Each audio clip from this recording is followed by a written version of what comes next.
પોપટ અને દુષ્ટ હાથી. એક સરસ મજાનું સુંદર એવું જંગલ હતું.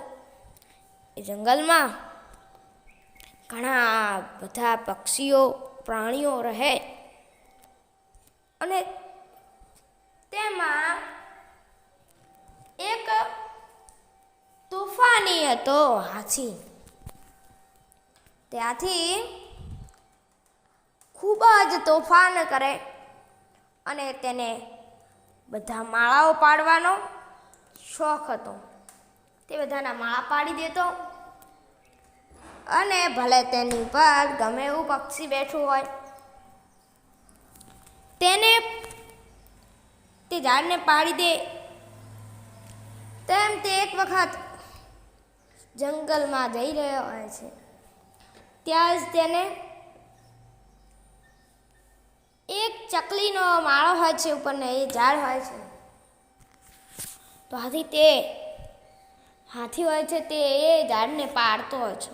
પેલી ચકલી કહે છે કે ભાઈ રહેવા દે, પરંતુ પેલો હાથી માનતો નથી. આ રીતે તેને અનેક માળાઓ પાડ્યા. હવે એ જ જંગલમાં એટલે કે જે જંગલમાં હાથીને બધા પ્રાણીઓ રહેતા હતા એ જ જંગલમાં એક અપંગ પોપટ પણ રહેતો કે જે એક પાંખે અપંગ હતો. હવે ત્યાં જ તેની પાસે એક કાગડો આવે છે અને કહે છે કે હે પોપટ, શું કરે છે તું? ત્યારે બધા હાલચાલ પૂછે છે. ત્યાં જ પોપટ કહે છે કે ચાલ ને ભાઈ, મને મદદ કરાવ, મારે એક માળો બાંધવો છે. ત્યારે પેલો પોપટ કહે છે કે પોપટ કહે છે કે ચાલ ને ભાઈ. ત્યારે પેલો જે કાગડો કહે છે કે ના ભાઈ, અત્યારે મારે સમય નથી. તેમ કહી તે ઉડી જાય છે ત્યાંથી. તેની વાત સાંભળવા રહેતો નથી. હવે પોપટ એકલો જ પોતાનો જે માળો બનાવવાનું ચાલુ કરી દે છે અને તે માળો બનાવવાનું ચાલુ કરે છે.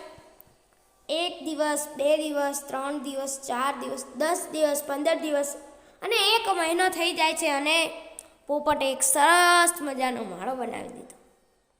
બધા પ્રાણીઓ તેની પ્રશંસા કરે છે કે અરે વાહ પોપટ, તે સાચુકલામાં જ સાબિત કરી બતાવ્યું કે કોઈ પણ કામ એ અશક્ય નથી. અને ત્યારે બધા પ્રાણીઓ તેનો તેનો સાહસનો જે આભાર માનતા હોય છે. તે આટલું મોટું સાહસ કર્યું. તેમ કહી સાંજ થાય છે અને બધા પોતપોતાના પ્રાણીઓ પોતપોતાના ઘરે જાય છે. ત્યાં જ સવારમાં પોપટના માળામાં તે સૂતો હોય છે પોપટ, અને કંઈક ધબ થતું હોય તેવું તેને લાગે છે. તે જુએ છે તો રામુ હાથી હોય છે. જે હાથી તે તેનું જે પોપટ હોય છે તેનું ઝાડ પાડી રહ્યો હોય છે. પોપટ તેને ઘણું રોકે છે પરંતુ તે રોકાતો નથી અને જ્યારે પડી જાય છે ત્યારે રામુ હાથી ખૂબ જ ખુશ થાય છે અને તે કહે છે કે તમારે બધાએ મજબૂત માળો બનાવવો જોઈએ. તેમાં હું શું કરું? પોપટ ખૂબ જ દુઃખ થાય છે પોપટને અને તે ત્યાંથી ઉડી જાય છે અને ઉડતા તે ક્યાં જતો રહે છે તેની કોઈને ખબર નથી પડતી. અને બધા આખા જંગલમાં ખબર પડી જાય છે કે પોપટ એ ક્યાંક જતો રહ્યો છે. 2 દિવસથી લુપ્ત થઈ ગયો છે, ગુમ થઈ ગયો છે. અને થોડાક દિવસો પછી પોપટની હાથમાં હોય તેવું બધાને બહેકાવો કરવામાં આવે છે, એટલે સમજાવવામાં આવે છે. ત્યારે કબૂતર આવે છે અને કહે છે આખા જંગલમાં કે પોપટની હાથમાં આવી ચૂકી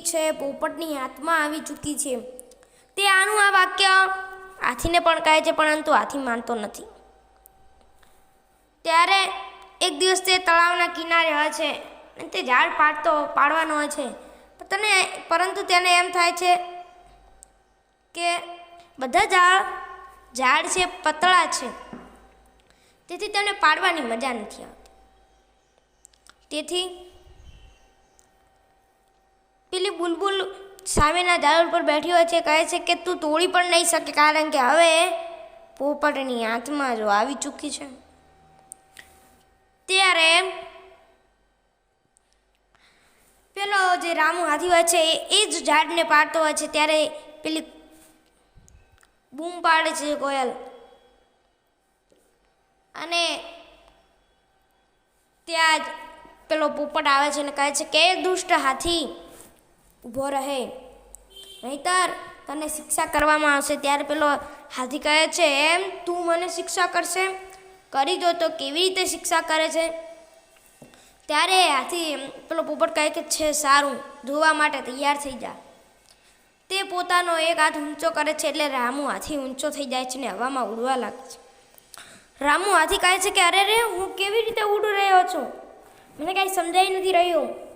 પોપટ તેને બરોબર તળાવની વચ્ચોવચ્ચ લઈને જાય છે અને તેને કહે છે કે હે હાથી, જો જેવી રીતે તે મને મારી નાખ્યો હતો તેવી જ રીતે હવે હું તને આ પાણીમાં ડુબાડીને મારી નાખીશ.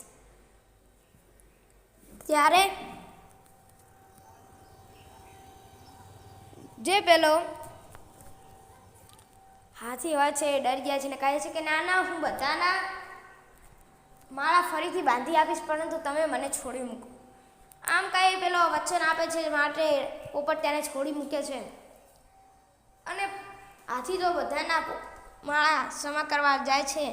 ત્યાં જ બધા જંગલના પ્રાણી કોઈ હરણને કહે છે કે તમે કેવી રીતે કર્યું.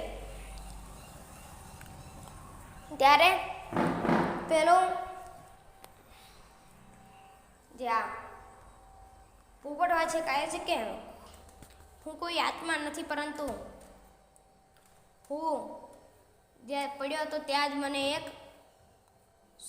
ત્યાં મને પરી મળી ગઈ હતી, વાદળી પરી, અને જે હું રડતો હતો ત્યારથી તે મને સહારો આપે છે ને અમે બંને એક પ્લાન બનાવીએ છીએ. ત્યારે ત્યાં પેલી પરી હાજર થાય છે, વાદળી પરી, અને બધી વાત કહે છે. ત્યાં તો રામુ હાથી ત્યાં આવતો નહોતો, નહીંતર તો તેને બધી ખબર પડી જાય. અને રામુ હાથી આવવાનો જ હોય છે ત્યાં જ પેલી પરી ત્યાંથી ગુપ્ત થઈ જાય છે. અને તો મિત્રો જે હાથી હોય છે બધાના માળા સરખા કરી આપે છે અને પોપટ ફરીથી ત્યાં રહેવા લાગે છે. હાથીને તો હજી એમ જ હતું કે પેલું પોપટની આત્મા છે. તો મિત્રો આ વાર્તા ઉપરથી આપણને બોધ મળે છે કે આપણે કોઈ દિવસ કોઈનું ખોટું કરવું જોઈએ નહીંતર તેનું પરિણામ ખૂબ જ ખોટું આવે છે અને જે તે ભોગવવું તેને આપણે ખૂબ જ મુશ્કેલ પડી જતું હોય છે.